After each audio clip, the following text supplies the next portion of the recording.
Hi students, आज ICAI की तरफ से एक इम्पोर्टेंट अनाउंसमेंट आई है regarding extension of validity of registrations. तो देखो ये अपन अनाउंसमेंट देखते हैं। तो आप ICAI.org पे जाओगे तो यहाँ पे आज से मिलेगा आपको इम्पोर्टेंट अनाउंसमेंट्स, ये आ जाएगा।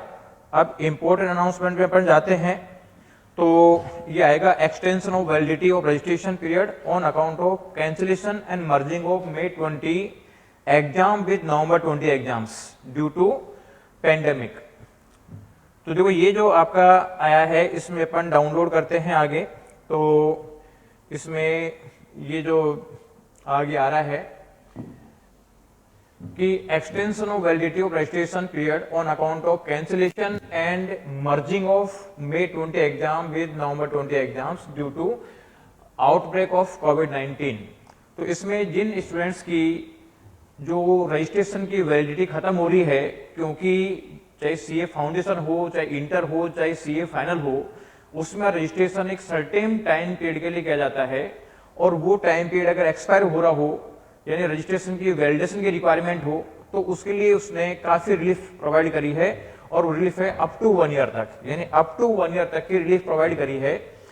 तो जब ये रिलीफ क्या है, ये रिलीफ दे रखी है कि in other words students whose validity of registration has expired between 1 May 20 and 31 April 21, कि जिन स्टूडेंट्स की वैलिडिटी 1 May 20 या 31 April 21 के बीच में वैलिडिटी एक्सपायर हो रही है, ऐसे स्टूडेंट्स को रजिस्ट्रेशन कराने की रिक्वायरमेंट है, वो रजिस्ट्रेशन को वैलिडेट कराने की रिक्वायरमेंट नहीं है। और इसका इसने चार्ट बना के बता रखा है डिटेल के अंदर कि देखो किस किस टाइप की वैलिडिटी अपने आप एक्सटेंशन मान ली जाएगी। तो उन्होंने बताया है कि चाहे इंटर हो, फाउंडेशन हो, चाहे फाइनल हो, कोई सा भी सिलेबस हो, अगर उसकी जो रजिस्ट्रेशन की वैलिडिटी ऑन और बिफोर 30 अप्रैल 2020 खत्म हो रही है, यानी 30 अप्रैल 20 तक अगर वैलिडिटी खत्म हो गई तो उसको एक्सटेंशन नहीं मिलेगा, उनको तो रिवैलिडेट कराना ही पड़ेगा। तो student must revalidate his her registration, यानी एग्जाम में अपेयर होने के लिए उनको रिवैलिडेशन रिक्वायरमेंट है।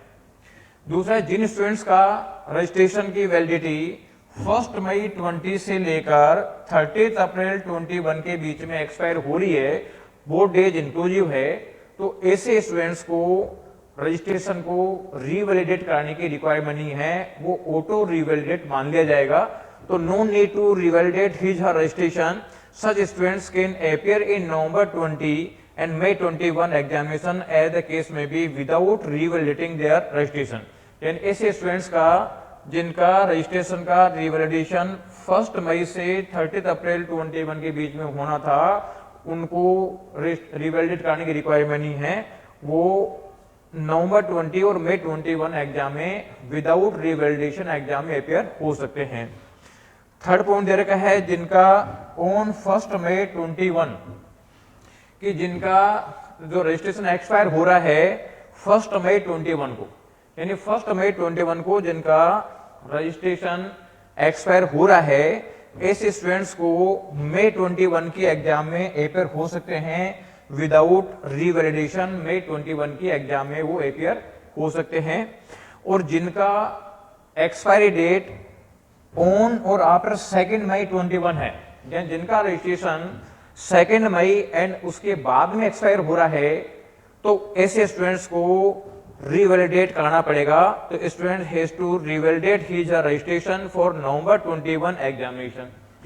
तो कुल मिला के जो बेसिक रूल ये है वो ये है कि 1 May 20 से 30 अप्रैल 21, यानी एक साल के पीरियड में जिसका रजिस्ट्रेशन एक्सपायर हो रहा है उसको नहीं कराना, बाकी सबको कराना है। इससे पहले 30 अप्रैल तक एक्सपायर हो गया तो रिवैलिडेट कराना है। और मान लीजिए 1 मई की जो 30 अप्रैल के बाद में जो 1 May 21 है, तो 1 May 21 को एक्सपायर हो रहा है, उसको मई एग्जाम में बैठ सकता है, नवंबर के लिए रजिस्ट्रेशन कराना पड़ेगा। और जो ऑन और आफ्टर 2 मई हो रहा है, तो ऐसे स्टूडेंट्स को November 21 के एग्जाम के लिए रिवैलिडेशन कराना पड़ेगा। तो ये आप लोगों के लिए काफी रिलीफ है कि जिनका रजिस्ट्रेशन एक्सपायर हो गया तो उसमें बहुत सारे केसेस जैसे दिए हैं जिसमें रजिस्ट्रेशन को रिवैलिडेट कराने की रिक्वायरमेंट नहीं है। Thank you.